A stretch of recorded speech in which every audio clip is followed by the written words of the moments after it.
আমি সবসময় চেষ্টা করি এতিম, অসহায় কিংবা অবহেলিত মানুষের মুখে হাসি ফোটানোর জন্য। আমার এই চেষ্টা আজকে থেকে নয়, আমার এই চেষ্টা আমার শৈশব থেকে শুরু। শৈশবে যখন আমি ক্লাস 8 এ থাকি তখন আমি একটা দারিদ্র তহবিল গঠন করি। যদিও তখন ছোট ছিলাম, কয়েক মাস পরিচালনার পর তারপরে আর করা হয় নাই। তবে শৈশব পার করার পর যখন থেকে আমি মোটামুটিভাবে ইনকাম করতে শিখছি, তখন থেকেই আমি আমার ইনকামের একটা অংশ দিয়ে চেষ্টা করি সব সময় এমন মানুষের মুখে হাসি ফোটানোর জন্য।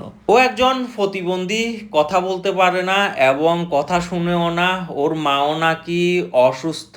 তো ওকে আমি প্রথমে জিজ্ঞাসা করতেছিলাম কত টাকা দৈনিক ইনকাম করে। আমার প্রচেষ্টা হচ্ছে ও দৈনিক যদি 400-500 টাকা ইনকাম করে, যেটাই করুক ওটাই আমি ওকে দিব। চেষ্টা করতেছিলাম ওকে হাসানোর জন্য এবং ওর হাসির কারণ হওয়ার জন্য। আমি সবসময় চেষ্টা করি মোটামুটিভাবে আমার থেকে যতটুকু আছে তা দিয়ে এতিম অসহায়কে সাহায্য করার জন্য। তো ও একদিন কত ইনকাম করছে এটা জিজ্ঞেস করার চেষ্টা করছি। তো ও আসলে আমাকে বুঝাইতে পারতেছে না, আমিও ওকে বুঝাইতে পারতেছি না। যাই হোক, পরিশেষে ওকে আমি 400 টাকা দিলাম। আপনারাও চেষ্টা করবেন সবসময় আপনাদের আশেপাশে এমন অসহায়দের পাশে থাকার জন্য। ধন্যবাদ।